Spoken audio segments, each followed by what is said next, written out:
বলুন শুভ ও শুভর মালিক কে? আর জোরে কোন? এ আল্লাহ, আল্লাহ রাসূল হলো এগুলোর মালিক। তারা যেই পথে গেছে আমরা সেই পথে যাব, তাইলে আমাদের শুভ হবে। নবীজির মা বাবার বিয়ে হয়েছে বৃহস্পতিবার দিবাগত রাত্রে, লম্বা ঘটনা। যাই হোক, সাক্ষাৎ হলো। এবার দুনিয়া এসে গেলেন রাহমাতাল লিল আলামিন, তাশরিফ নিয়ে গেলেন আমিনার পেটে। খাজা আব্দুল্লাহ আসতেছে মক্কা নগরীতে, নওফেলের মেয়ে মরিয়ম দেখে ডাকতেছে, আব্দুল্লাহ, আব্দুল্লাহ আসো। আব্দুল্লাহ আসতেছে, কাছাকাছি আসতে আব্দুল্লাহর কপালে যে মিলাদুন নবী দেখতো, এখন তো আর দেখে না। চোখের পানি ছেড়ে দিলেন। নওফেলের মেয়ে মরিয়ম ঘরের ভিতরে ঢুকতেছেন।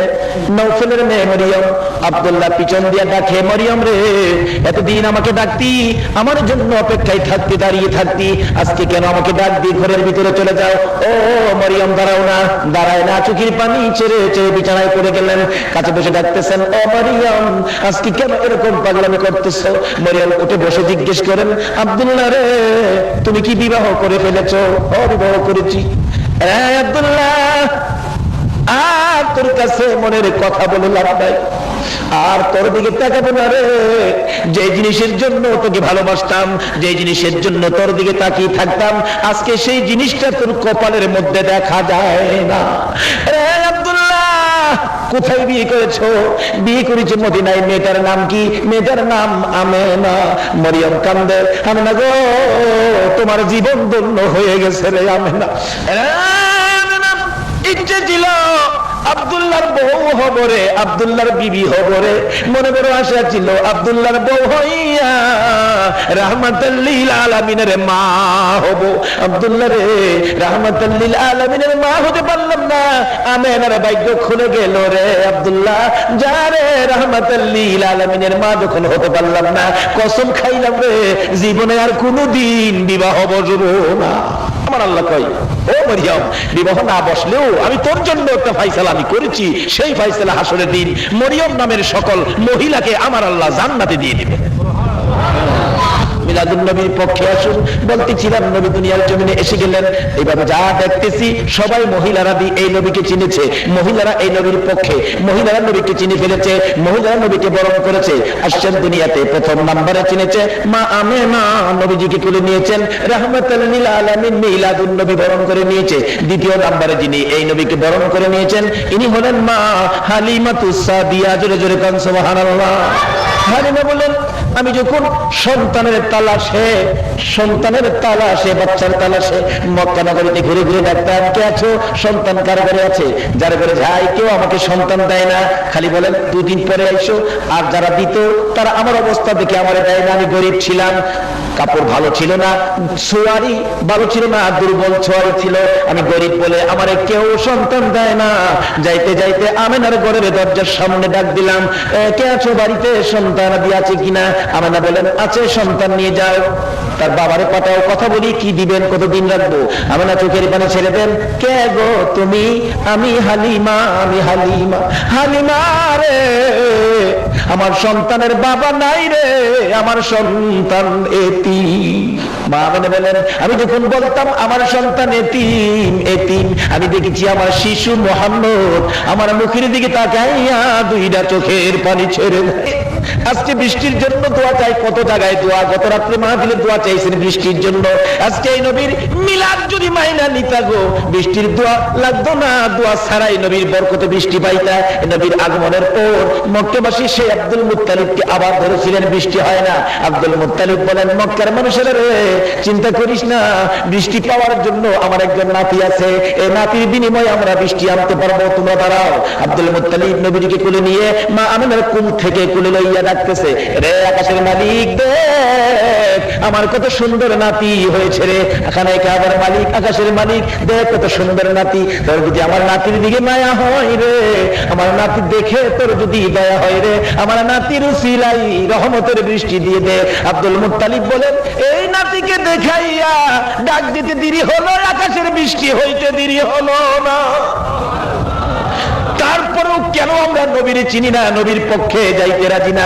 শান্তি যদি পেতে চাও গো, এই শান্তির বাহক নবীর পক্ষে রওনা হইয়া যাও। হালিমা বলেন, আমি ডাক দিলাম, তার বাবারে পাঠাও, বাবা নাই, এতি।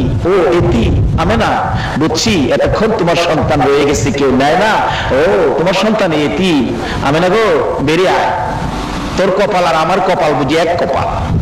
তোর সন্তান এতিম, কেউ নেয় না, আর আমি গরিব দেখে আমারও কেউ দেয় না। সব মহিলাদের মধ্যে চলছে এ নবীর মিলাদ, মহিলাদের মধ্যে। এই জন্য মিলাদুন নবী নিয়ে মহিলাদের মধ্যে কোনো দ্বন্দ্ব নাই। দেখি তোর এতিম সন্তানটা কেমন, আমি একটু দেখি। মা আমিনা বলেন, ডাক দিলাম, আসো, ঘরের মধ্যে আসো। হালিমা বলেন, আমি ঘরের দিকে যাচ্ছি। যাইতে যাইতে দরজাটার কিনারে গেলাম, ঘরের মধ্যে তাকাইয়া দেখি এটা কেমন এতিম রে, এটা দিয়ে আকাশের পূর্ণিমার চাঁদ। হালিমা বলেন, যতটুকু আমি সামনে বাড়ি, ততই রহমত বরকত শান্তিতে আমার কলিজা পর্যন্ত ঠান্ডা হয়ে গেল। দরজার কিনারে দাঁড়াইয়া তাকিয়ে দেখি এমন এতিম রাইখা যাওয়া যায় না। দরজার কিনারে দাঁড়াইয়া দেখে, মা আমিনার কোলে দেখো চাঁদ উঠেছে। বলুন, মা আমিনার কোলে দেখো চাঁদ উঠেছে, যাহারি প্রেমেতে জাহান পয়দা হয়েছে। হাইরে যাহারি প্রেমেতে জাহান। মা আমিনার নয়নে মনি সৃষ্টি কুলের সেরা যিনি, মা আমিনার নয়নে মনি সৃষ্টি কুলের সেরা যিনি, যিনি পরি ফেরেশতারা সব পাগল হয়েছে, যিনি পরি ফেরেশতারা সব পাগল হয়েছে, যাহারি প্রেমেতে জাহান পয়দা হয়েছে। হাইরে যাহারি প্রেমেতে জাহান। হালিমা বলেন, আরে না রে, দেরি করিস না, দে দে তোর এতিম আমি হালিমার কোলে উঠাইয়া দে। হালিমা বলেন, দুইটা হাত বাড়াইয়া আমি যখন শিশু মুহাম্মদকে কোলে নিলাম, কোলে নেওয়ার সঙ্গে সঙ্গে দেখি এই নবী এত বরকতের নবী গো, এই নবী এত রহমতের নবী গো। আমি হালিমার স্তনে দুধ ছিল না, দুধ শুকিয়ে গিয়েছিল। যখন আমি শিশু মুহাম্মদকে রাহমাতাল লিল আলামিনকে কোলে নিলাম, সঙ্গে সঙ্গে দেখি আমার শুকনা স্তনের মধ্যে দুধের জোয়ার আইসা গেছে। যে নবী শিশু নবীরে কোলে নিলে, যে নবীর পক্ষে গেলে শুকনা স্তনে দুধের জোয়ার আসে, এই নবীর পক্ষে যাওয়া আমাদের দরকার আছে কিনা? আমরাও যাব, ও মা বোনেরা তোমরাও যাও। নবী চিনি না বিদায় তো আজকে বাঙালি জাতির, বিশ্ব মুসলিমের অশান্তি, বিশ্ব মুসলিমের উপর বিপদ। হালিমা বলেন, শুধু শুকনা স্তরে দুধ আসলো এটাই শেষ নয়। আমি শিশু মোহাম্মদকে কোলে লইয়া যাইতে যাইতে আমার সোয়ারির কাছে পৌঁছলাম। সোয়ারিটা দুর্বল ছিল, অন্যদের সোয়ারির সাথে হাইটা কুলাইতে পারতো না। এবার আমি দুর্বল সোয়ারির কাছে আমার শিশু মোহাম্মদকে কোলে লইয়া যখন কাছে গেলাম, যাইয়া দেখি দুর্বল সোয়ারি মোটা তাজা হইয়া আনন্দে আত্মহারা হইয়া নাচতেছে। আল্লাহু আকবার বলো।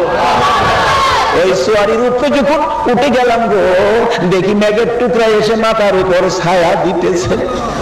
এই নবী লইয়া কেন বাহাদুরি বাড়াবাড়ি করো, এই নবী লইয়া কেন দলাদলি করো, নবীরে চিনো, নবীর পক্ষে আইসা যাও।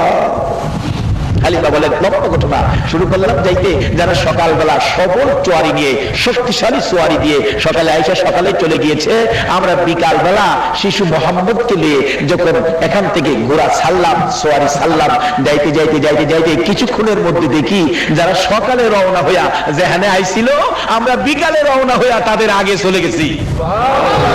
তাইলে এই নবীর পক্ষে গেলে লাভ হইতেছে না লস হইতেছে? বাবারা, সংক্ষেপ করলাম, এ নবীর পক্ষে থাকেন। মা বোনেরা, তোমাদের মধ্য থেকেই এই মহিলা দ্বিতীয় নম্বরে মিলাদুন নবী বরণ করে নিয়েছেন হযরতে হালিমাতুস সাদিয়া। তৃতীয় নম্বরে মিলাদুন নবী বরণ করে নিয়েছে মা খাদিজাতুল কুবরা রাদিয়াল্লাহু তাআলা আনহা। আল্লাহু আকবার বলুন। মা খাদিজা 25, বলুন কত বছর? 25 বছরে খাদিজার বাড়িতে চাকরি দিলেন নবীজিকে। কারণ খাদিজা বড় ধনাঢ্য ব্যক্তি ছিলেন। খাদিজা শুনছে মোহাম্মদ নামে একটা যুবক, খুব ভালো, খুব চরিত্র ভালো, সত্যবাদী, আচার আচরণ ভালো, সব ব্যাপারে যার ভালো ছাড়া যার আমলের মধ্যে অন্য কোনো কথা ব্যবহার করা যায় না। প্রস্তাব দিয়ে নবীজির চাচা আবু তালিবের সঙ্গী করে নবীজিকে হাজির করে দিলেন, চাকরি দিবেন নবীকে। হালিমা বলেন, খাদিজা বলেন আব্দুল মুত্তালিবের ছেলে আবু তালিবকে, আবু তালিব নবীর চাচা, তোমার ভাতিজা চাকরি করতে পারবেনি? তোমার ভাতিজার লেখাপড়া কি? আবু তালিব কয়, আমার ভাতিজা তো লেখাপড়া জানে না। লেখাপড়া জানবো কই? দুনিয়ার কোন শিক্ষক নবীরে লেখাপড়া শিখাইবার ক্ষমতা আছে? নবী এমন এক ভার্সিটির লেখাপড়া করেছে যে ভার্সিটির শিক্ষক একজন, ছাত্র হইল একজন। শিক্ষক হলেন রাব্বুল আলামিন, ছাত্র হলো রাহমাতাল লিল আর দুই আলামিনের খেলা, এখানে অন্য কেউ যাইতে পারে না। কেউ যদি কোন আপনারা আমরার মাদ্রাসাত আয়া নবীজি উর্দু ভাষা শিখছে, আমরার মাদ্রাসাত আয়া নবী উর্দু ভাষা শিখছে, তাহলে বোঝা গেল নবীর উস্তাদ এই দেশে আছে। বলুন, এই কথাটা কি আপনারা মাইনা নিতে পারেন? যারা এরকম কথা ব্যবহার করে তাদের পিছনে কি নামাজ পড়তে পারে? আর বিস্তারিত গেলাম না, সংক্ষেপ বলে গেলাম। আসুন আলোচনার শেষের দিকে চলে আসছি। এবার দ্বিতীয় নম্বরে চিনল হালিমা, তৃতীয় নম্বরে চিনল তাও মহিলা, ইনি হলেন খাদিজা। বলুন এই মহিলাটা কে? খাদিজা। মা খাদিজাতুল কুবরা বলেন, লেখাপড়া কি? চাচা হই আবু তালিব বলতেছেন লেখাপড়া জানে না। তাইলে লেখাপড়া না জানলে তো ব্যবসায় দেওয়া যাবে না, চাকরি কোন দিকে দিব? নবীরে জিজ্ঞেস করেন, মুহাম্মদ আপনি কি পাহাড়ে পাহাড়ে বেড়া বকরি ছাগলগুলো ঘাস খাওয়াইতে পারবেন? নবী, হ্যাঁ পারবো, কিন্তু সাবধান, ভাগ ভাগ কিন্তু ছাগল নিয়ে যায়, সাবধানে রেখেন। নবীজি কয়, না বাগে নিবে না। হ্যাঁ এটাই চাই। নবীজি হালিমার বকরি পাহাড়ে ছাইরা নবীজি আপনাকেও সাপে ছায়া দিবে, যদি বলুন না সুবহানাল্লাহ। কিন্তু নবীর উম্মতের মধ্যে তো ক্লাস আছে, মিলাদুন নবীর পক্ষের উম্মত হইবেন না বিপক্ষের উম্মত হইবেন? মিলাদুন নবীর পক্ষের উম্মতের বরকত কত? বাদশাহ ইব্রাহিম ইবনে আদহাম বলকের বাদশাহ ছিলেন।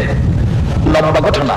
একদিন রাত্রে দেখে ছাদের উপরে খরম পাও দিয়া কে জানি হাঁটতেছে। বাদশাহ দিকে, ছাদের উপর কে? আমি কে? আরে আমি কি করো? উট বিচারি। বাদশাহ ওই ছাদের উপরে উট আছে, ছাদের উপরে যেমন উট থাকে না, এত আরামের মধ্যে থেকে আল্লাহ পাওয়া যায় না। বেরিয়ে একটা কম্বল নিয়ে বাদশাহী সাইরা বেরিয়ে গেছে। আল্লাহরে কিভাবে পাইব? তালাশ করতে করতে আল্লাহকে করতেছে, একেবারে মিসকিনের মতো একটা কম্বল ছিটতে ছিটতে এত ছোট হয়ে গেছে কম্বল, সিলি করতে করতে নিচে বিছাইলে কম্বল গায়ে দেওয়ার থাকে না, আর গায়ে দিতে গেলে নিচে বিছাইবার থাকে না। একদিন পাহাড়ের উপর কি শীত, বাদশাহ ইব্রাহিম ইবনে আদহাম নিচে কম্বল বিছাইয়া ঘুমাইছে, প্রচন্ড শীত। অবশেষে ডাকতেছে, আল্লাহ গো আমারে কম্বল দাও, আমার শীত করে। আল্লাহ কয়, আমার কি কম্বলের ফ্যাক্টরি আছে? এইটা তো জিগাইছি না, আমি আখেরি নবীর উম্মত, আমারে কম্বল দাও, আমার শীত করে। আল্লাহ করে, ও ফেরেশতারা একটা কাজ কর, যেই বন্ধুকে জঙ্গলার বড় বড় সাপ ফনা ধরে ছায়া দিতেন, এই সাপকে নির্দেশ দে, সেই বন্ধুর একটা আশেক উম্মত, একটা পাগল উম্মত কম্বলের দরকার, এই সাপকে পাঠাইয়া দে সেই বন্ধুর উম্মতের খেদমত করার জন্য। জঙ্গলার থেকে বিরাট বড় পুরানা অজগর সাপ আইসা বাদশাহ ইব্রাহিম ইবনে আদহামের গায়ে হেসায়া হেসায়া কম্বল, দেহে কম্বলটা শীত বেশি হইলে, কম্বল মোটা হইলে আরাম বেশি হয় না, দেহে কম্বল ভালো ভালো কোম্পানির কম্বল দিছে। সাপ পেঁচাইতে পেঁচাইতে অজগর পেঁচাইয়া মাথাটাই না মাথার কাছে মারছে, মুখের থেকে গরম হাওয়া এসি মারতেছে। কি আরাম, ঘুমাইতেছে। রাত্রে যখন শেষ, আল্লাহর ওলিরা শেষ রাত্রে আমার মতো ঘুমায়? আল্লাহর ওলিরা শেষ রাত্রে কি করে? ঘুম থেকে উঠতেছে, এখন তাহাজ্জুদ পড়বে, ওযু করবে, আল্লাহরে ডাকবে। প্রথম জাগ্রত হয়ে আগে কম্বলের পাইছে, প্রথম ছায়া দেখে কম্বল দিয়ে হাঁ কইরা রয়েছে, যে গরম শ্বাস মারতেছে। কি ব্যাপার করে, কোন কোম্পানির কম্বল? করে চোখ পরিষ্কার করে দেখে, হায় হায়, এটা দিয়ে অজগর কোম্পানি। তখন ভিতরে একটু ভয় এসে গেছে, হাই কি জানি কি বিপদ।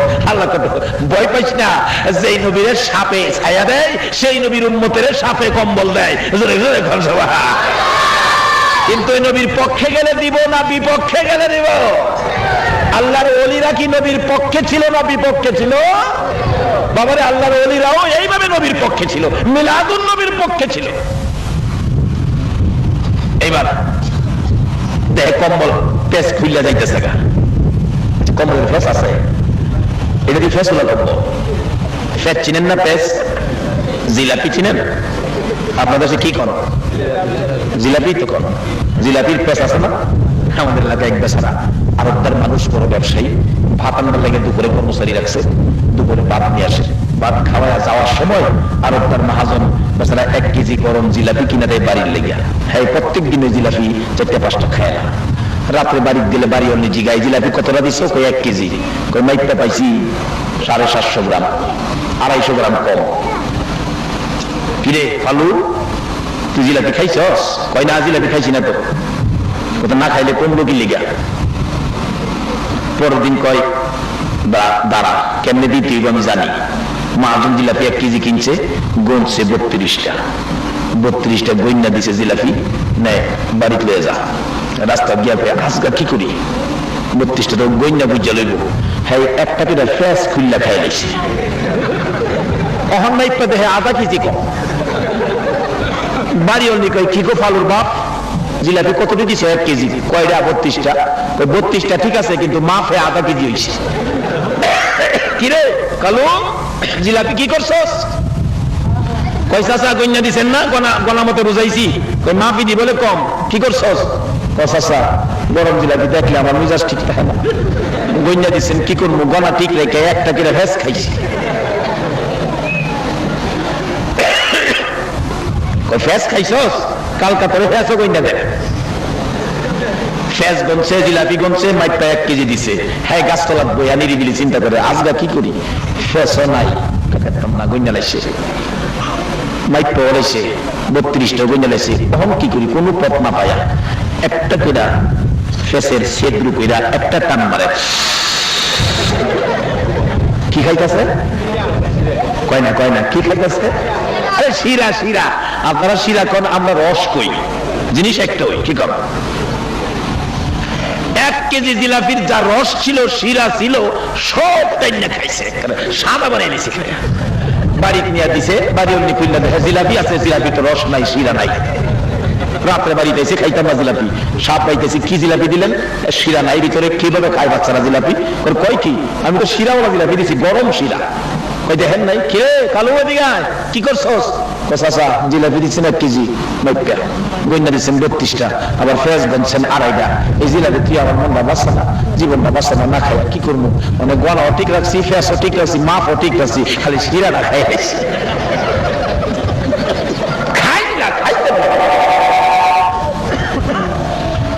বাদশা ইব্রাহিম ইবনে আদহাম দেখে ফেস খুইলা যাইতেছে গা। ঘুমের থেকে ওইটাতে হাই, এটা তো কম্বল দিয়ে অজগর মার খায়, অজগর সাপ। ও খুদা, কি ব্যাপার? আল্লাহকে চিন্তা করিস না, যেই নবীর ভালোবাসায় সাপ ছায়া দেয়, সেই নবীর ভালোবাসার উম্মতেরও আমার সাপে কম্বলের কাজ চালায়। জোরে জোরে কাজ। লম্বা ঘটনা, অনেক লম্বা হয়ে যাইতেছে। এবার মা খাদিজাতুল কুবরা রাদিয়াল্লাহু তাআলা আনহা বলেন, আল্লাহু আকবার বলুন। মা খাদিজা বলেন, দেখি আমার কর্মচারী মুহাম্মদের অবস্থা কি। যাইয়া দেখে ঘুমিয়ে আছে, সাপ, বড় বড় সাপ ছায়া দেয়। যাইয়া দেখে বকরিগুলো পাহাড়ে পাহাড়ে ঘাস খাইতেছে, পাশাপাশি জঙ্গলার বাঘ বকরির পাশে ঘুমিয়ে আছে। মা খাদিজা বলেন, আল্লাহর কসম করে বলি, মুহাম্মদ যখন আমার বকরির দায়িত্ব নিয়ে জঙ্গলায় রাখাল হয়েছিলেন, আমার একটা বকরিকেও জঙ্গলার বাঘ কোনোদিন থাবা দেয় না। নবী যদি কারো পক্ষে থাকে, নবী যদি বকরির পক্ষে থাকে, জঙ্গলার বাঘে থাবা দেয় না। এ নবীর পক্ষে যদি যাইতে পারো গো, আল্লাহর জাহান্নামে তোমাকে নিতে দিবে না। খাদিজা রাখে, ও আমার সঙ্গীরা, আমার বংশের লোকেরা, পাড়া প্রতিবেশীরা, মুহাম্মদ খুব ভালো ছেলে, খুব ভালো ছেলে। মুহাম্মদকে আর বকরি চড়াইতে দিব না, ব্যবসার দায়িত্ব দিলেন। ব্যবসা এত সুন্দর করে চালাইতেছেন নবীজি, এত সুন্দর, এত লাভ, এত প্রফিট, এত ব্যবসা। খাদিজা তো খুশি হয়ে গেলেন। হিসাব করে দেখে 10 বছরের ব্যবসা যা না হয়েছে, নবীর দায়িত্বে 1 বছরে এর চেয়ে বেশি ব্যবসা হয়েছে। সুবহানাল্লাহ। খাদিজা পাগল হয়ে গেলেন। খাদিজা চিনে ফেললেন আমার আপনারা নবীকে, চিনে ফেললেন রাহমাতাল লিল আলামিনকে। চলে গেলেন ঈদে মিলাদুন নবীর পক্ষে। ও আমার বংশের লোকেরা, তোমরা কারা কে কোথায় আছো? আমি খাদিজাকে মুহাম্মদের সাথে বিবাহ জুড়াইয়া দাও। আমি বিবাহ বলবো, লোকেরা কয়, খাদিজা তোমার কি মাথা খারাপ? মোহাম্মদ ছেলে, শেষ। বাবা নাই, বাবা নাই, মা নাই, ছেলেটার এতিম, কিচ্ছুই নাই। থাক থাক, মা নাই, বাবা নাই, জমি জমা নাই, বাড়িঘর নাই, এই ছেলের কাছে বিবাহ বসতে পাগল হয়েছ? খাদিজা, এমন একটা এতিমের কাছে, গরিবের কাছে তুমি বিবাহ বসতে পাগল হয়েছ? এবার খাদিজা বলেন, আমার বংশের লোকেরা গো, পাড়া প্রতিবেশীরা গো, তোমরা দেখতেছো মোহাম্মদ এতিম, তোমরা দেখতেছো মোহাম্মদ গরিব, মোহাম্মদের কিছু নাই। আমি খাদিজার চোখটা খুলে তোমাদের চোখে লাগাইয়া দেখো, আমি দিহি মোহাম্মদের কুল কায়নাতের মাহাজন। তোমরা দেখো গরিব এতিম কিছু নাই, আমি দেখি, আমার চোখটা লাগাইয়া দেখো, তোমরা দেখবা মোহাম্মদ কুল কায়নাতের মাহাজন। এই সমস্ত কথা বললে তো হয় না, সামাজিকতা তো আছে। এই অবস্থায় তোমাকে বিবাহ দেওয়া সম্ভব নয়। পায়ে ঢেলে দিলাম রে, আমি খাদিজা গরিব হয়ে গেলাম। বলো, আমি গরিব খাদিজা রে ধনী মুহাম্মদের কাছে বিবাহ দিব আমি। তৃতীয় নম্বরে, যিনি আমার নবীকে চিনেছিলেন, ইনিও ছিলেন মহিলা, ইনিও ছিলেন মহিলা, মা খাদিজা। চতুর্থ নম্বরে, যিনি এই নবীর ভালোবাসায় জীবন দিয়েছিলেন গো, তিনিও ছিলেন মহিলা, হযরতে সুমাইয়া। সুমাইয়া যেদিন নবীর ভালোবাসার মালা গলায় পড়েছিল, নিষ্ঠুর পাষাণ আবু জাহেল সহ্য করতে পারে নাই আমার নবীকে ভালোবাসবে। সুমাইয়া আবু জাহেলের মন মানে না। আবু জাহেল ডাকে, সুমাইয়া বাদলার পক্ষে গেছস, নিষেধ দিলাম, আর কোনোদিন যাবি না। ও সুমাইয়া, যাবি না, আমার কথা শুনবি, বাদলার কথা শুনিস না। সুমাইয়া ডাকে, আবু জাহেল রে, তোমার কথা শোনার জন্য আল্লাহ বলে নাই, তোমার ভাতিজার কথা শোনার জন্য আল্লাহ বলেছে। বলস কি? তোমাকে শাস্তি দিব, দেন শাস্তি, মেরে ফেলবো, মেরে ফেলেন, কষ্ট দিব, কষ্ট দেন, কিন্তু মুহাম্মদের ভালোবাসা ছাড়বো না। চতুর্থ নম্বরে, মহিলারাই গেল নবীর। আবু জাহেল সুমাইয়াকে ঘর থেকে ধরে নিয়ে আসলেন জোর করে। সন্ত্রাসী নিষ্ঠুর আবু জাহেল জোর করে ধরে আইনা মরুভূমির মাঝখানে দাঁড় করাইয়া, কেন নবীর পক্ষে গেল, কেন আমার নবীকে ভালোবাসা দিল? ওই সুমাইয়ার পরনের সকল কাপড়গুলো টাইনা টাইনা খুলে রে মরুভূমির মাঝখানে সুমাইয়াকে উলঙ্গ করেছে। সুমাইয়া দুইটা হাত এইভাবে বুকের মধ্যে রেখে চোখগুলি বন্ধ করে লজ্জায় চোখের পানি ছেড়ে কাঁদতেছে। আবু জাহেল ডাকে, মক্কার ছেলেরা রে, কে দেখবি সুমাইয়াকে উলঙ্গ করেছি, আয় আমার ভাতিজার পক্ষে যাওয়ার কারণে সুমাইয়াকে অপদস্থ করতেছি, আয় তোরা দেখে যা। সুমাইয়া কান্দে আর ডাকে, প্রভু গো, আবু জাহেল আমাকে উলঙ্গ করে মক্কার লোকদেরকে ডাকে আমার দেখার জন্য, কিন্তু তোমার একবারও ডাক দিল না। তুমি যার প্রেমে সব বানাইছো গো, তোমার বন্ধুর ভালোবাসায় আমি কষ্টের মধ্যে আছি, আমি উলঙ্গ করে দিয়েছি, উলঙ্গ অবস্থায় আছি, তোমাকে তো দাওয়াত দেয় না দেখার জন্য। আমি সুমাইয়া তোমার বন্ধুর পাগলিনী, তোমাকে দাওয়াত দিলাম, আমি সুমাইয়ার একবার দেখা যাও না। এমনি সময় আবু জাহেল বলেন, আল্লাহরে দাওয়াত দেশ দেখার জন্য, দেখি তোর আল্লাহ করে দেখে কিনা, এবার আমি মজা বুঝাবো। নিষ্ঠুর পাষাণ আবু জাহেল ঘর থেকে বড় বল্লম নিয়ে আসলেন।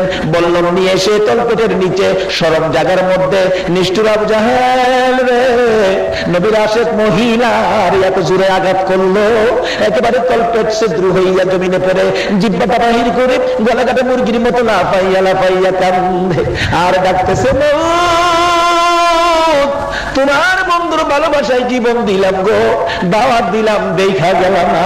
আমার আল্লাহ বলেন, জিবরাইল রে, আমার বন্ধুর পাগলিনী সুমাইয়া দেখে রে, আমার দেখার জন্য রে দাওয়াত দিল রে, আমার বন্ধুর পাগলিনী সুমাইয়া জীবন দিতেছে। বল্লমের আঘাত করেছে আবু জাহেল, কষ্ট রে জিহ্বা বাহির করে দিছে। আমি আমার বন্ধুর পাগলিনী সুমাইয়া কি কেমনে খালি হাতে দেখবো রে জিবরাইল, জলদি করে যা, ওই জান্নাতুল ফেরদাউসটা উঠাইয়া দে, আমার বন্ধুর পাগলিনী সুমাইয়ার জন্য আমি আল্লাহ এই জান্নাতুল ফেরদাউসটা দান করে দিলাম। এই নবীর পক্ষটাই হলো জান্নাতের। লাভ হবে না কেন?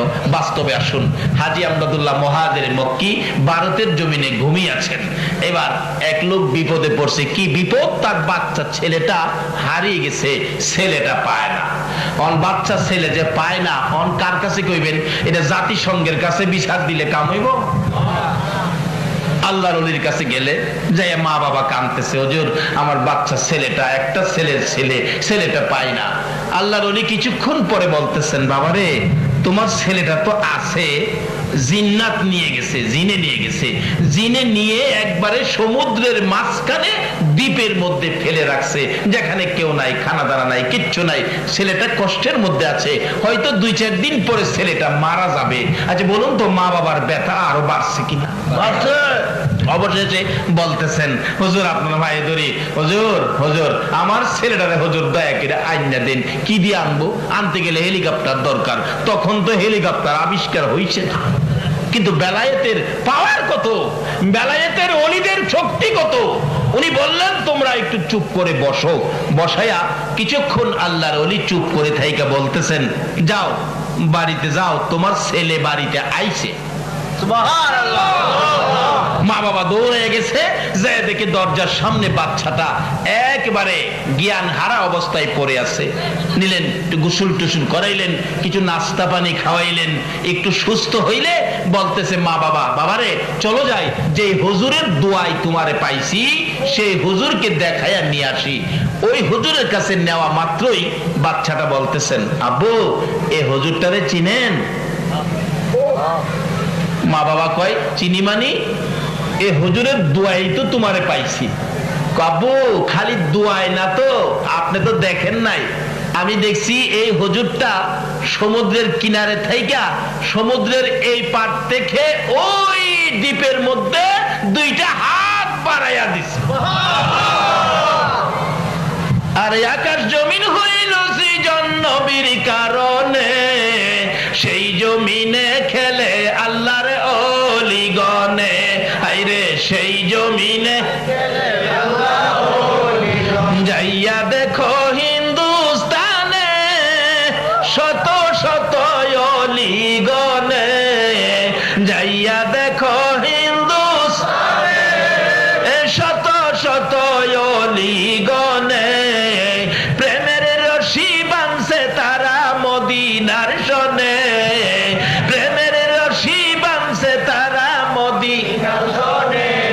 সেই জমিনে খেলে আল্লাহর ওলিগণে, হায়রে সেই জমিনে দেখলে খাজা বাবার খেলা, আসে গনের বারে জ্বালা। দেখলে খাজা বাবার খেলা, আসে গনের বারে জ্বালা। আইনা সাগর শুকিয়ে দেই বসে নির্জনে, আইনা সাগর শুকিয়ে দেই বসে নির্জনে। সেই জমিনে গনে, হায়রে সেই জমিনে খেলে আল্লাহ। হাত বাড়াইয়া আমারে টান দিয়া উঠাইয়া নিয়ে আইছে।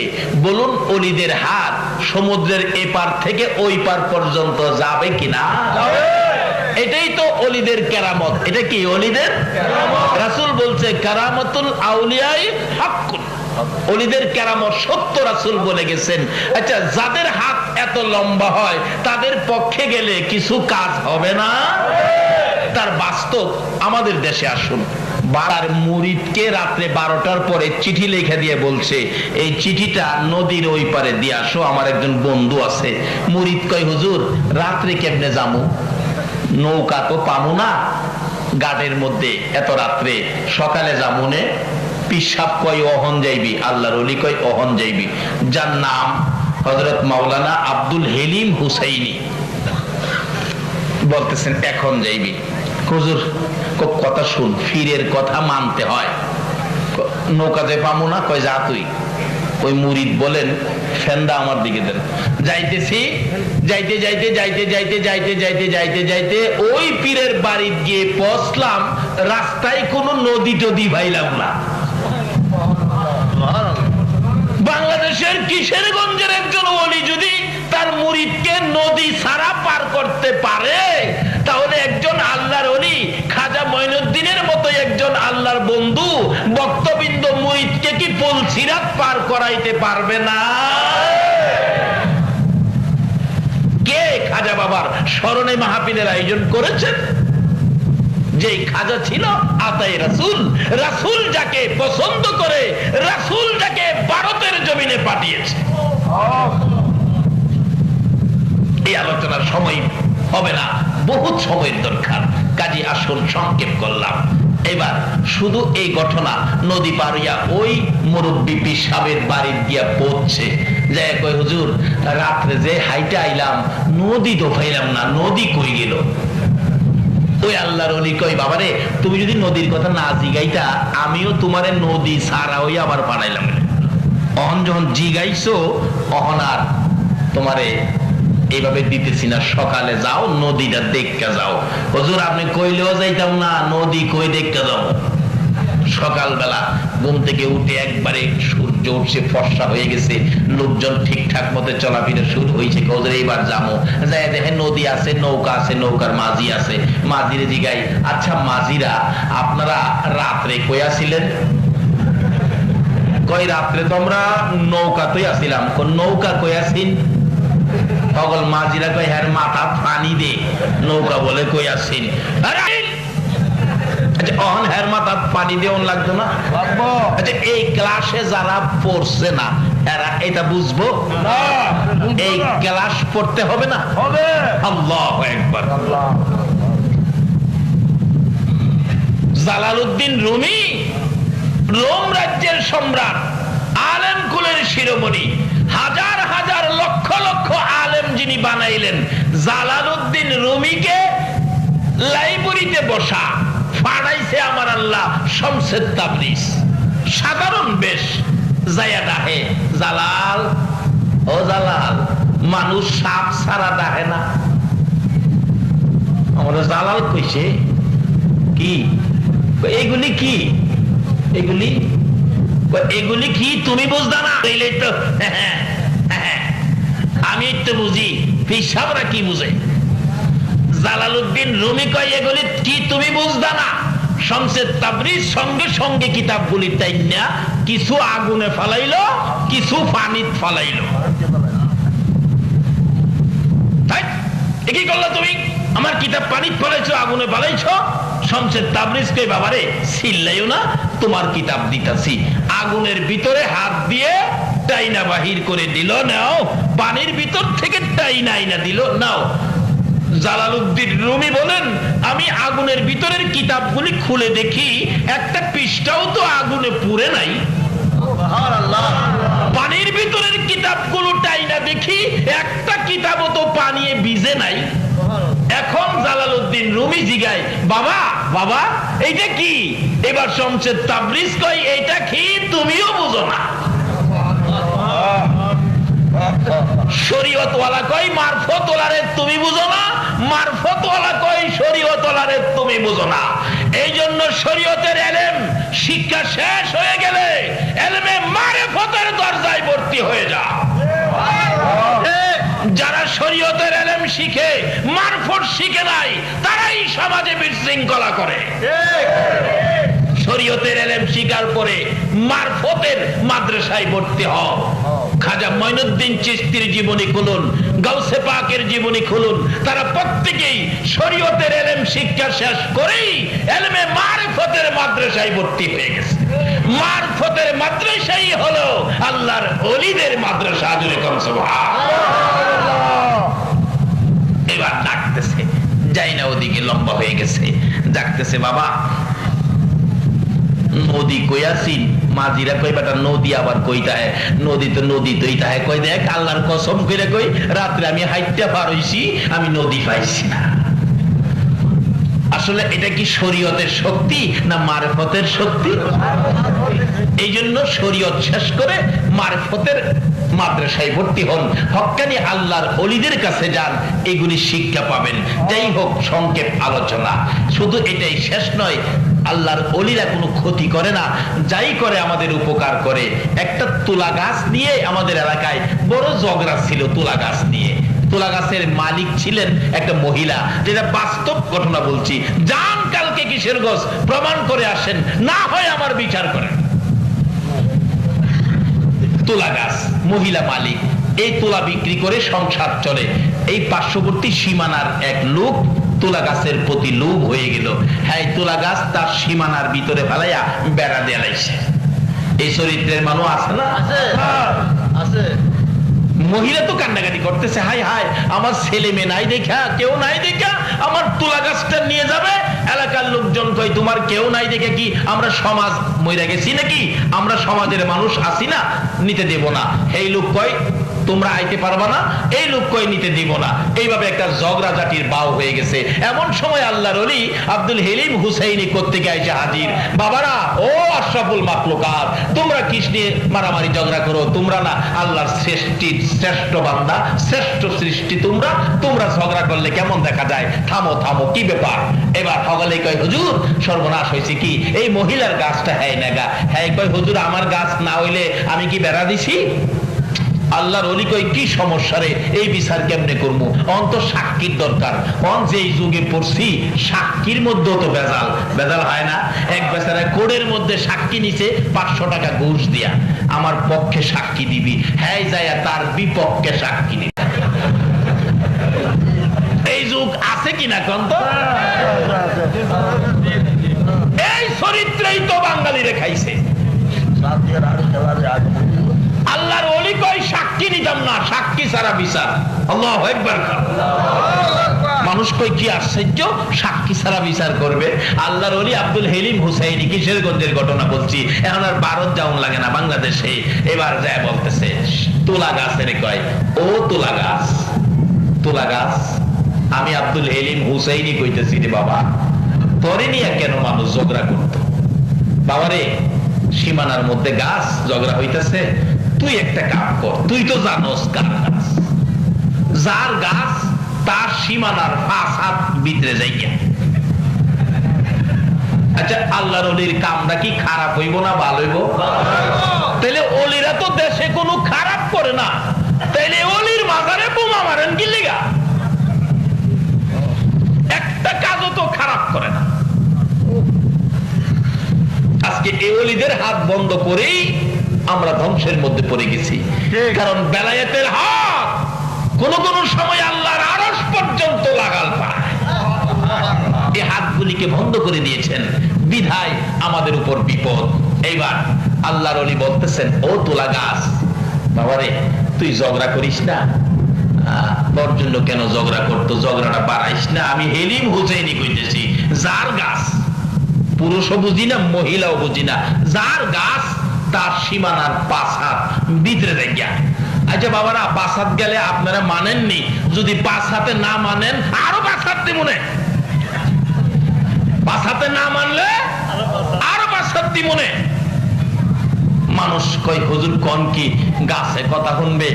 কইলাম তো, দেখো না শুনে কিনা, গিয়া দেহে গাছ মহিলা সীমানার 5 হাত ভিতরে। যে সমস্ত বেলায়েতের ওলিদের কথা গাছে পর্যন্ত শুনে, এইরকম ওলিদের কথা কি আমার আল্লাহ শুনবে না? ওলিদের পক্ষে থাকেন, রাসূলের পক্ষে থাকেন। খাজা মঈনুদ্দিন চিশতি রাহমাতুল্লাহর পক্ষে থাকলে লাভ হবে না লস হবে? একটা কথা বলেই আমি শেষ করে দিব, কিরকম লাভ হবে।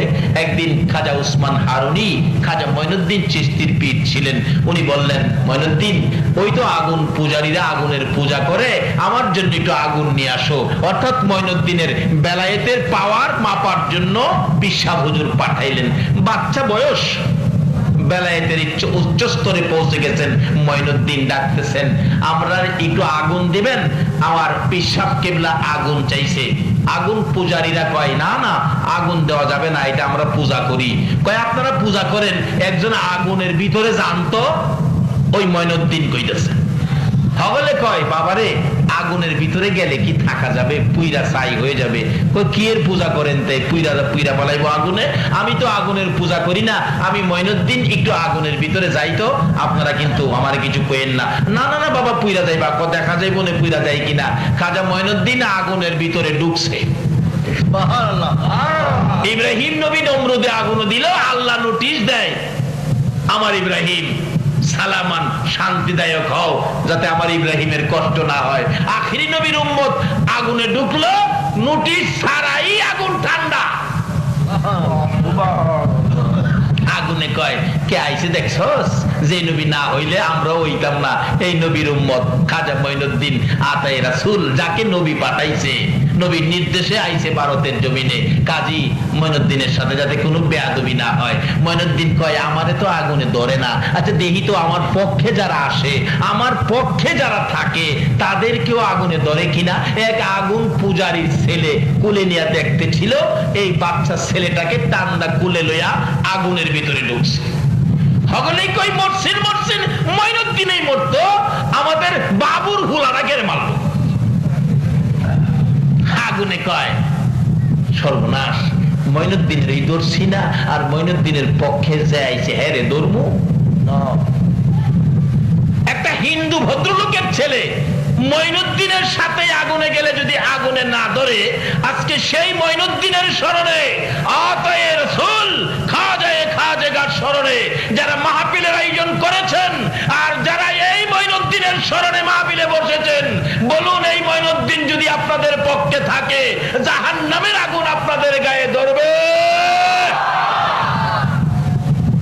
অনেকক্ষণ পর ওই বাচ্চা সহ মঈনুদ্দিন বেরিয়ে আসলে সকল আগুন পূজারীরা বাচ্চাটাকে টাইনা নিয়ে আসলেন। চেক করে দেখে গায়ের কোনো ক্ষতি হয়েছে কিনা, আগুনে পুড়ছে টুটছে কিনা। সকল আগুন পূজারীরা বলেন, তার জীবনী লেখে মঈনুদ্দিনের এখানে 850 আগুন পূজারী ছিল। দইরা দেখে একটা পশম পর্যন্ত আগুনে জ্বালাইতে পারে না, কালিমা পড়ে নাই। একটা আগুন পূজারীর ছেলে মঈনুদ্দিনের সাথে আগুনে থাকতে পারে, আগুনে ধরে নাই। এই অবস্থা দেখে 850 আগুন পূজারী সঙ্গে সঙ্গে খাজা মঈনুদ্দিনের হাত ধরে কালিমা পড়ে মুসলমান হয়ে গেলেন। এইভাবে খাজা মঈনুদ্দিন 92 লক্ষ হিন্দুকে ভারতের জমিনে মুসলমান বানিয়েছে। বলুন আল্লাহর ওলির কাজটা কি খারাপ হয়েছে? তাহলে ওলিদের পক্ষে যাইতে বাধা কিসের, দ্বিধা কিসের?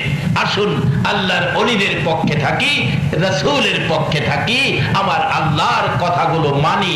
আল্লাহ আমাদেরকে সেই তৌফিক, সেই বুঝ দান করুক। সকলে বলুন আমিন। তাগফির লানা ওয়া তারহামনা লানাকুনান্না মিনাল খাসিরিন। রব্বিরহামহুমা কামা রাব্বায়ানি সগীরা। রব্বুল আলামিন, রজব চাঁদে তোমার শাহী দরবারে হাত বাড়াইলাম। মাওলাদ, এত বরকতের চাঁদ, যেই চাঁদে তোমার বন্ধুকে তোমার বাড়িতে নিয়েছো, যার উপরে তুমি নিজে দুরূদ সালাম প্রেরণ করতেছো।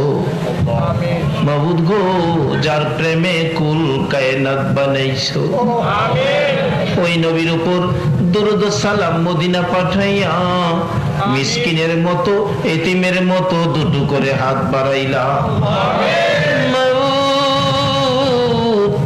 আমাদের দুরূদ সালাম গুলো পাখির মতো উড়াইয়া উড়াইয়া দয়ার নবী মায়ার নবীর রওজা তাহারে পৌঁছাইয়া দাও।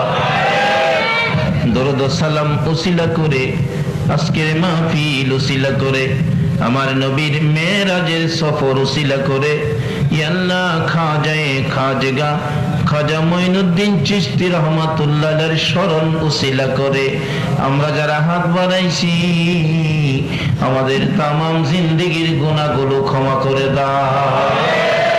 মাবুদ, আমাদের মনে বড় আশা গো, আজকের মাহফিলে তুমি ক্ষমা করে দিবা। আশা করেছি এই জন্য আমরা যে তোমার আখিরি নবীর উম্মত, যে নবীর জন্য এত কিছু করেছো, এই নবীর উম্মতের কি মাফ করতে পারো না? নবীর জন্য কুল কায়নাত সাজাইছো, এই নবীর উপর তুমি নিজে দুরূদ সালাম প্রেরণ করতেছো, তুমি কি আমরারে মাফ দিতে পারো না? আমাদের কার জীবনে কত গুনাহ হিসাব জিগাইও না, কে নেককার কে গুনাহগার কাউরে কিছু কইও না। এই রজব চাঁদে নবীর মেরাজের খাতিরে আখিরি নবীর উম্মত বলে আমাদের সবাইকে তুমি মাফ করে দাও গো আল্লাহ। ই আল্লাহ, সারা রাত মাহফিলে কাটাইয়া তোমার বান্দারা, তোমার বন্ধুর গুনাহগার উম্মতেরা হাত বাড়াইছে, মাপ চাইলা, মাফ করছো নি গো আল্লাহ। ডাক দেন না আল্লাহ, এ আল্লাহ, এ আল্লাহ, জীবনের গুনাহ মাফ করছো। জিগান না, জিগান না, জীবনের গুনাহ মাফ করছো। দুনিয়াতে দেখি সন্তানেরা অপরাধ করলে মা বাবা রাগ হইয়া যায় রে, এই সন্তান বাড়িতে জায়গা দিব না। তারপরেও রাত্র যখন গভীর হয়, বাবা একটু পরে পরে জিগায়, জয়নালের মা, জয়নাল কই রে, এখনো কি বাড়িতে আসে না? বাবার মন তো মানে না অপরাধী সন্তানের জন্য। মা দরদি দরজাটা খুইলা দাঁড়াইয়া থাকে গো, ও অপরাধী সন্তানের জন্য মায়ের মতো দরদি যদি দরজা খোলা রাখতে পারে গো, আমরা যে তোমার বন্ধুর গুনাহগার উম্মত, তুমি কি মাফের দরজা খুলতে পারো না? ওই অপরাধী সন্তান ঘরের কাছাকাছি যাইয়া ঘরে ঢুকার সাহস পায় না, অপরক হইয়া একটা ডাক মারছে, মা, মা, মা গো মা। অপরাধী সন্তানের ডাকটা শুনে মা হাইকেন লইয়া দৌড়াইয়া বাহির হইছে। মায়ের মতো একটা দরদি যদি অপরাধী সন্তানের ডাক দিলে হারিকেন নিয়া বাহির হয়, তোমার বলে ৯৯ ভাগ মায়া আছে গো আল্লাহ।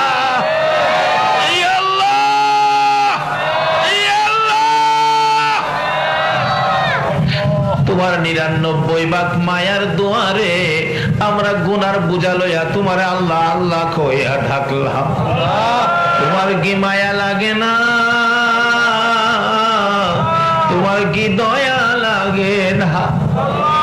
আমাদের কথাই যদি মাপ না দাও, তোমার নাই, আমি আমার উম্মতের জন্য কারণ মাবুদ গো, আমাদের দিকে তোমার যদি মায়া না হয়, তোমার নবীর চোখের পানির উসিলায় আমাদেরকে মাফ করে দাও। আল্লাহ, এত রাত পর্যন্ত ৪টা পার হয়ে গেছে, তোমার বান্দারা কষ্ট করেছে, তুমি যদি মাফ না দাও, মুখটা আর কারে দেখাইব গো আল্লাহ? তোমার কাছে যদি তোমার বন্ধুর উম্মতেরা মাফ না পায়, তুমি বলো না আমরা আর কার কাছে যাবো গো আল্লাহ? ফিরাইও না, ঘুরাইও না, কার জীবনে কত গুনাহ হিসাব জিগাইও না। এই মাহফিলের সবাইকে তুমি মাফ করে দাও।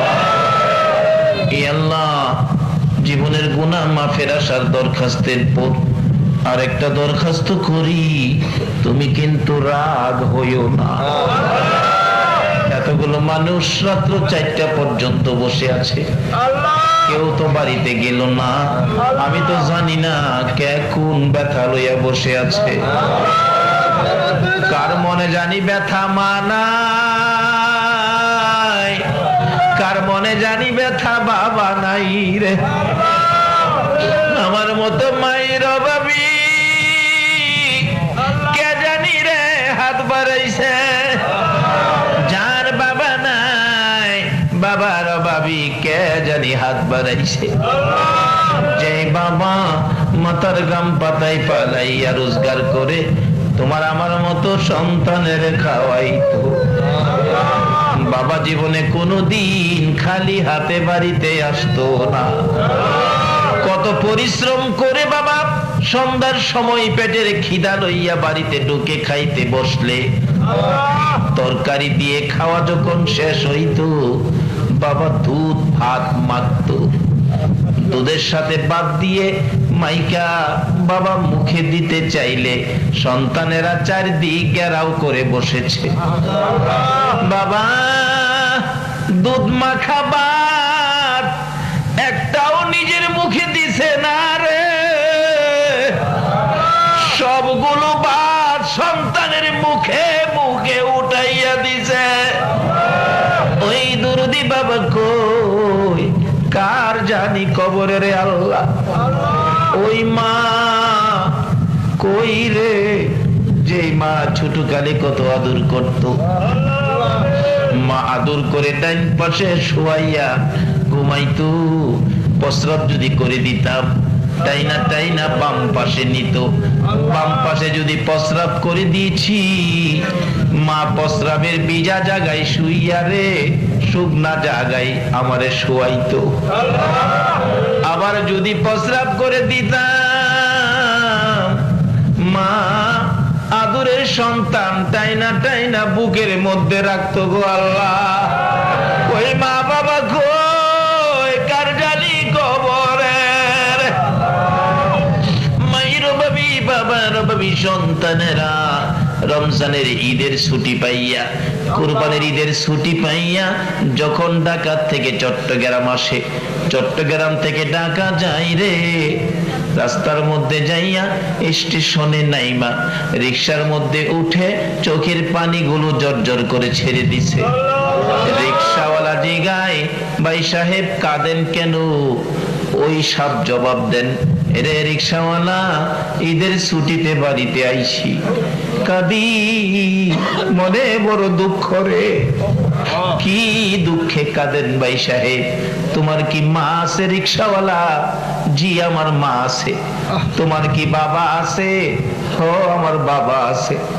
রে রিকশা ড্রাইভার তোর মা আছে বাবা আছে রে, মা বাবা লইয়া ঈদ করবি রে। আমি যে ঈদের ছুটিতে বাড়িতে আসলাম রে, আমি কারে লইয়া ঈদ করবো? আমার মাও নাই বাবাও। মা বাবার অভাবী সন্তানেরা ঈদের দিন গড়াইয়া গড়াইয়া কাঁদবে। একটা ছেলে ঈদের দিন বাড়িতে আসছে, মার বিছানার পাশে দাঁড়াইয়া কাঁদে। তোরা দেখা যাও গো জনমের লাগিয়া, এই বিছানা খালি করে মা গেল চলিয়া, তোমরা দেখা যাও গো। কত আদর করতো মায়ে কোলে কাখে লইয়া, কত আদর করতো মায়ে কোলে কাখে লইয়া। আরে বাবা বলে ডাকতো মায়ে, দুই গালে চুমাইয়া তোমরা দেখা যাও রে। পায়খানা করিতাম যেদিন বিছানাতে শুইয়া, পায়খানা করিতাম যেদিন বিছানাতে শুইয়া, পরিষ্কার করতো মায়ে, আরে পরিষ্কার করতো মায়ে মেতরিনী হইয়া, তোমরা দেখা যাও রে। মাবুত ওই মা খয় যে মা মেতরিনী হইয়া রে পজরা পায়খানা পরিষ্কার করতো, অন্য মহিলারা দেখলে নাকে কাপড় দিত, তোমার আমার মা জীবনে কোনোদিন নাকে কাপড় দেয় নাই। মায়ের অভাবী বাবার অভাবী যারা হাত বাড়াইছে গো আল্লাহ, আর দেরি করো না, এই মুহূর্তে ওই সকল মা বাবার কবর গুলো জান্নাতের বাগান বানাইয়া দাও। মাবুদ রে, মার কথা কি বলবো, ছোটকালে যখন মাদ্রাসায় ভর্তি হয়েছি টাইফয়েড জ্বর হয়ে গেছে, উস্তাদ ছুটি দিলেন, বাড়িতে চলে গেলাম। রাত্র হইলে ঘুম হয় না, সারা রাত তাকাইয়া থাকি, সবাই ঘুমিয়ে আছে, আমার মা দরদি মাতার পাশে বসে থাকে। জিজ্ঞেস করি মা সবাই ঘুমাইল, তুমি কি ঘুমাইবা না? ঘুমা আমার মা দরদি জবাব দেয়, বাবা রে তুমি যদি না ঘুমাও আমার চোখে ঘুম আসে না। তারপরেও আবার মাঝে মাঝে দেখতাম মা দুইটা হাত বাড়াইয়া ডাকতো, মাউত আমার ছেলেরে জীবন ভিক্ষা চাই গো আল্লাহ। যেই মা বাবা সন্তানের জন্য তোমার কাছে জীবন ভিক্ষা চাইতো, ওই মা বাবা যার কবরে গো আল্লাহ। না ওই সমস্যা নেই, আমি বুঝাই দিব না। আচ্ছা তোর আব্বার নাম কি রে? হয় তোর বাপের নাম, আমার বাপের নাম জিজ্ঞেসি। আচ্ছা দাঁড়া লিখি লিখ, এইসব লিখে রাখতে হয় বুঝছো। সয়কার রসই ও আবার ওই গা, তোর বাপের আর কোনো নাম নেই? গরিব মানুষ আমি সামনে করে জঙ্গলের পাশে বাঘের মাঠে একটা নদী রাখবো, প্রতি বছর বাঘ আসে।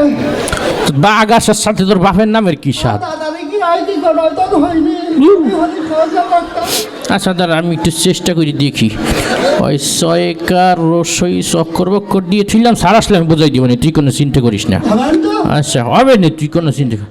আচ্ছা এই তোর গ্রামের নাম কি রে? তোর নলডাঙ্গা না? দাঁড়া লিখিলি ন তুই ঘন কথা, তোর কেস কিন্তু নিব না কইছিলাম। ন ল দয়াকার এ তুই কি আমার সাথে ইয়ার কি আটতে আস? তুই পড়াশোনা কিছু সেও নাই, খালি ঘন ঘন ওই গাই শেখছে আর কিছু সে। কি বিপদে পড়লাম। আচ্ছা এই দেখো চক্কর বাক্কর দিয়েছিলাম, সারা আসলে আমি বুঝাই দিবানি। এই তোর জেলার নাম কি? হ্যাঁ আচ্ছা দাঁড়া লিখি লিখ, এইসব লিখে রাখতে হয় নাইলে সমস্যা বুঝছো। চয়রসু 29টা আকার দয়াকার ও কোন বিপদে পড়ছি। আমার নিজের নাম জাহাঙ্গীর কনস্টেবল, আমার নিজের নামের ভিতরে একটা ওইগা আছে, এই নামে সই করে প্রত্যেক মাসে আমার বেতন উঠাইতে হয়।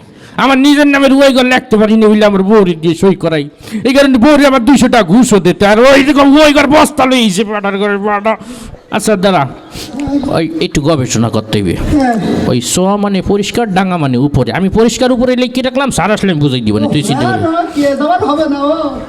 হবে না, তুই চিন্তা করিস না, তুই কি বেশি বোঝা আমার তুই। আমি নিলাম জাহাঙ্গীর কনস্টেবল বেটা। এই তোর কি চুরি হয়েছে? আচ্ছা দাঁড়া লেখ রই ডুঙ্গা না দয় রসু কি বিপদে পড়লাম।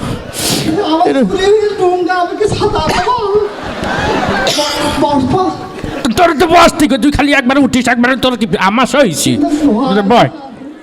আচ্ছা ওই ডুঙ্গা না, ওই ডুঙ্গা ওই যে তাল গাছ দিয়ে সুন্দর করে বানাই নৌকার মতো। আচ্ছা আমি তাল গাছ লিখি রাখলাম, সারা আসলে আমি বোঝাই দিবা না। আচ্ছা এই জায়গা বয় চুপচাপ বয়, খালি উঠা বাসা করবি না, তুই যে সুপার দেখান সাফাটাই দিব কোন জায়গার। আচ্ছা এই তোর কি কাউরে সন্দেহ হয়? কারে?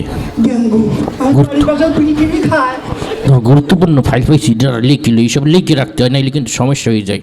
ডেঙ্গু না ডেঙ্গু দয়কার ও কোন আচ্ছা এই ডেঙ্গু মানে ওই যে মশায় কামড় দিলে ডেঙ্গু জ্বর হয়, এই তো। আচ্ছা আমি মশা লিখে রাখলাম, সারা আসলে আমি বুঝাই দিবানি।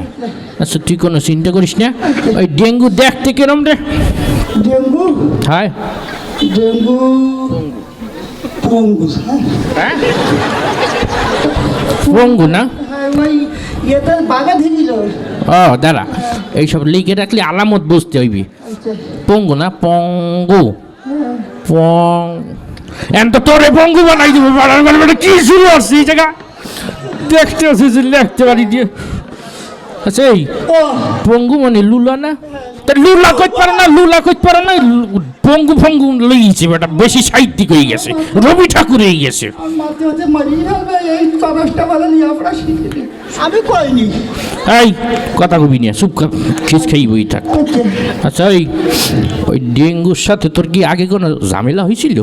ছিল স্যার, কি হয়েছিল? বলে মাছ মারতে মধু কাটিকে দাঙ্গা হইল। দাঙ্গা লাগছিল? দাঁড়া, আমার সুফইল ফান্তি। এটি বিস্তারিত লিখতে হবে। আচ্ছা লেখো। জঙ্গলে এইবার মইছে দাঙ্গা লাগলো, আমার কেস করতে করে আসলাম। তো ওই ঘর বস্তা লিয়েছি। আচ্ছা এই দাঙ্গা মানে মারামারি না? তো মারামারি করতে পারো না, দাঙ্গা ফাঙ্গা কি শুরু হয়ে দিচ্ছে দেখ তো, আমার 12টা বাজেই দিলে আজকে। আচ্ছা ওর সঙ্গে যখন তোর দাঙ্গা লাগছিল ওর সঙ্গে কেউ ছিল? কারা ছিল? সাঙ্গ ভাঙ্গ। হ্যাঁ সাঙ্গ ভাঙ্গ। দাদা গুরুত্বপূর্ণ ভাই বেশি লিখছিল ওই সাঙ্গ পাঙ্গ। অনেকক্ষণ ধরে দেখতে আসি ওই গেলে এই যে 2 তলা ওই গেল হয়েছে। তুই আমার সাথে রঙ্গ আটতে আসো, তুই আমার সাথে ব্যঙ্গ আটতে আসো। এই থানা রাঙ্গিনার তোর তোর পঙ্গা বাড়ি রাঙ্গা করে জঙ্গলে ফেলাই দেবো। এদিকে আয়।